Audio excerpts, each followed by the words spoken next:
Olá, pessoal.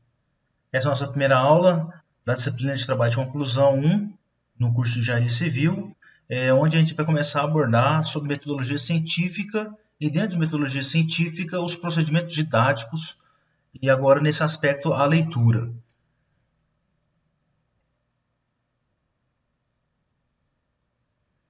Bom, conceitos de texto. Nas abordagens mais modernas de um texto, ele é visto como um processo em que se focaliza a textualidade e não um conjunto de propriedades do texto. Interessamos, então, pela coesão, coerência, aceitabilidade, informatividade, situacionalidade, intertextualidade do texto. Aqui nesse tópico, eu gostaria de ressaltar que a gente vai ficar a observar com mais ênfase a questão da coerência e da coesão. Texto é uma realização que envolve sujeitos, seus objetos, objetivos e conhecimento com propósito interacional, considerando que esses sujeitos são situados sócio-histórica e culturalmente e que os conhecimentos que mobilizam são muitos e variados. É fácil supor que o texto esconde muito mais do que revela a sua materialidade linguística. Essa é muito importante, e daí a gente vai ver daqui a pouco, mais para frente, é a questão de ter vários tipos de leitura, né? Ler com vários olhares. O texto, uma vez lido uma única vez, a gente não consegue compreender ou desenvolver a compreensão, né, na sua completude, né, o que o autor quis dizer nas entrelinhas. Então, existem técnicas e métodos que nos auxiliam a entender e a fazer essa ponte entre o texto e o leitor. A leitura, aprender a ler muito mais do que decodificar o código linguístico, é trazer a experiência de mundo para o texto lido, fazendo com que as palavras tenham um significado que vai além do que está sendo falado e escrito, por passarem a fazer parte também da experiência do leitor. A leitura é um processo pelo qual o leitor busca de forma ativa compreender e interpretar um texto. A profundidade de sua leitura varia conforme seus objetivos, seu conhecimento sobre o assunto, sobre o autor, etc. Quanto mais a pessoa tem vivência, experiência na leitura, aumenta o seu vocabulário e você consegue aprofundar, ter um conhecimento mais abrangente naquilo que você está lendo, naquilo que você está se dedicando. No processo de leitura, né, os textos não têm os mesmos padrões de estruturação e de significados.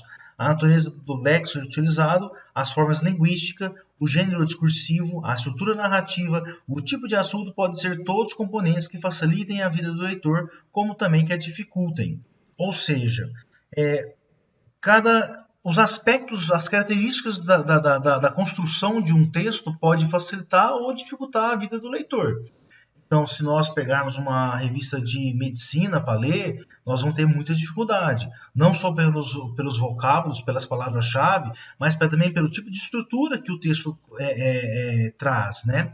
Se nós pegarmos uma peça, um processo jurídico, ele é constituído também, mais uma vez, além dos jargões e das palavras que envolvem as leis, o texto ele tem uma elaboração, ele trabalha de uma dinâmica diferente do que nós estamos acostumados. Então, para cada texto, nós temos texto, a estrutura de um texto, o objetivo de um texto para cada tipo de público, realmente.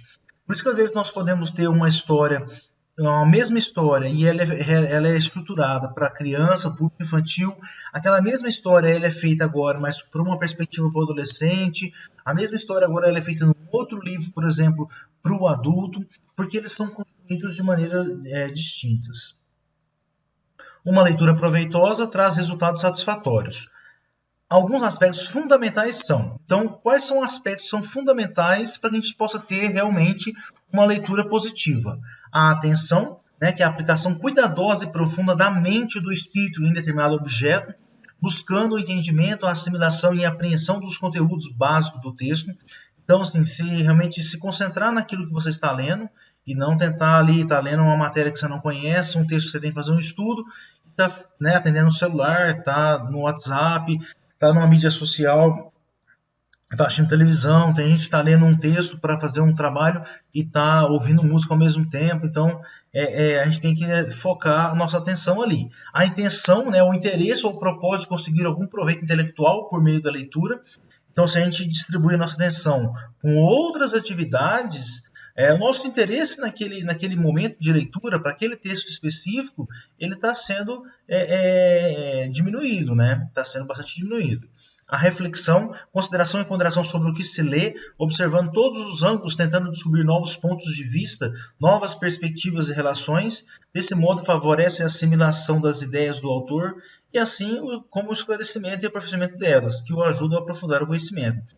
Então, a reflexão que a gente vai pegando do autor, além de, né, agora a gente vê nos próximos aqui, envolver com as nossas próprias experiências, vai desenvolver aqui nosso espírito crítico, que é a avaliação do texto implica julgamento, comparação, aprovação ou não, aceitação ou refutação das diferentes colocações e pontos de vista. Ler com espírito crítico significa fazê-lo com reflexão, não admitindo ideias sem analisar ou ponderar proposições sem discutir, nem raciocínio sem examinar. Consiste em emitir juízo de valor, percebendo no texto consistências e inconsistências. Então, a gente está sempre fazendo comparações. Comparações com o quê? Num momento pode ser com outros textos ou com conceitos que viu em sala de aula ou na faculdade ou algo do tipo. Mas de início você está fazendo comparação com a sua própria experiência, né? Você está fazendo ali uma comparação com a sua vivência, com as suas outras leituras, do que você é formado, né? Análise, divisão do tema em partes, determinação das relações existentes entre elas e entendimento da sua organização. Depois a gente vai ver isso mais a miúdo, compreender, né, analisar as partes do texto. Então, quando a gente elabora ali uma dissertação, geralmente é o documento científico, né, é o material científico que nós até então mais tivemos contatos, né, aqui onde nós temos a introdução, um parágrafo de introdução, 2, 3 parágrafos de argumentação e um parágrafo de conclusão. Então, assim, nós temos ali o início, meio e fim, são as partes do texto, né? E cada parte tem suas peculiaridades. A síntese, a reconstituição das partes decompostas pela análise, procedendo-se ao resumo dos aspectos essenciais, sem perder a sequência lógica do pensamento. A gente vai ver isso na parte dos resumos. Então, a gente resumir, por mais que a gente resuma muito, a gente pode pegar um livro e resumir ele em uma página, e ele tem que carregar ali, em sua essência, todos os aspectos lógicos do livro inteiro. Entre as várias maneiras e objetivos de lidar com o texto, ressaltam-se as possibilidades de... Aqui é com relação a técnicas de leitura. Como é que a gente pode nos posicionar em relação à leitura? Tem o scanning, né, procura de certo tópico no interior da obra, utilizando o sumário ou índice remissivo, ou a leitura de algumas linhas, parágrafos, visando encontrar frases ou palavras-chave.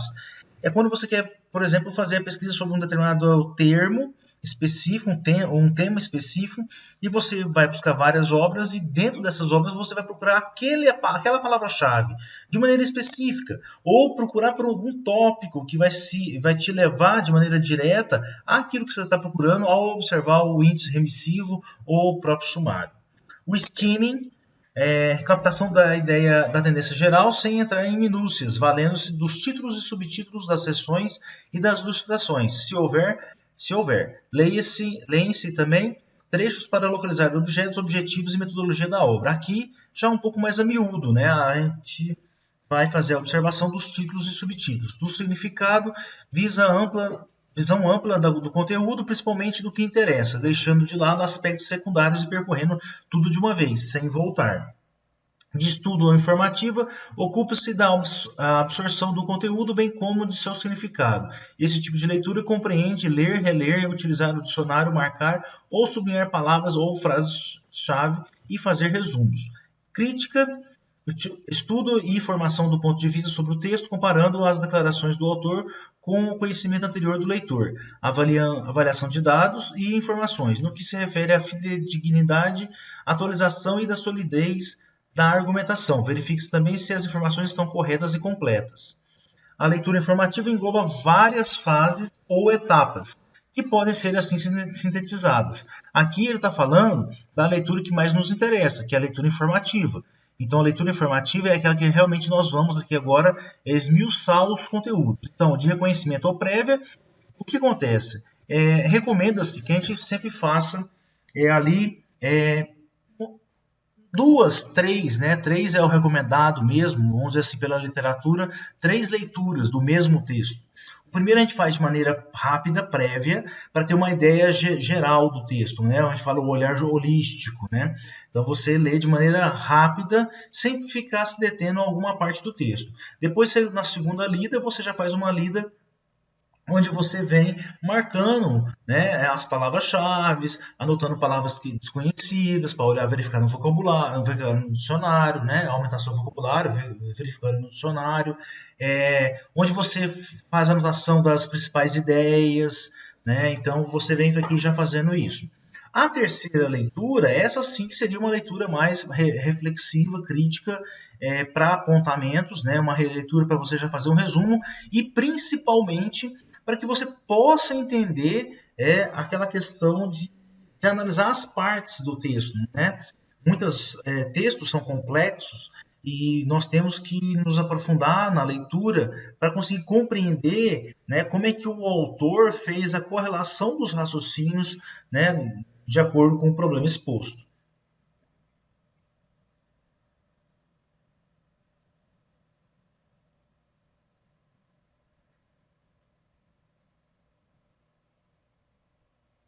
Então, naquelas outras ali, estava essa explicação que eu fiz, e agora nós temos o tópico sublinha e resumo. Embora as sucessivas etapas de leitura sejam um caminho a ser percorrido, duas outras técnicas são necessárias para a realização da leitura informativa, também denominada leitura de estudo, saber como sublinhar e como fazer o resumo do texto lido, que cai também naquela explicação que eu estava fazendo para vocês, né? Então, aqui, nunca assinalar nada na primeira leitura. Por quê? Porque a ideia da primeira leitura é que ela seja realmente rápida e generalista, né? Sublinhar apenas as ideias principais. Aqui tem alguns macetes, tem pessoas que sublinham as ideias principais e as ideias secundárias. E para cada tipo de aspecto, né, você usa um tipo de sinal. Então, por exemplo, para a leitura, para o objetivo principal, eu faço somente um sublinhado. Para a leitura, objetivo, características secundárias do texto, eu faço um tracejado, né? Então, você vai mudando ali o sinal. Eu gosto de ter ali meio que uma legenda, né? Para não se perder também. Cada parágrafo deve ser reconstituído com base nas palavras sublinhadas e sua leitura tem que representar a continuidade e a plenitude de um texto breve. A ideia é que para cada parágrafo do texto que você está lendo, você tire ali uma ou algumas palavras-chave, né? Se você pega ali um capítulo para resumir ele em alguns parágrafos, seus parágrafos praticamente eles terão que ser compostos somente por palavras-chave. Aí você tem que elaborar o texto fazendo ali toda uma concordância nominal, verbal, né, para manter a coesão textual.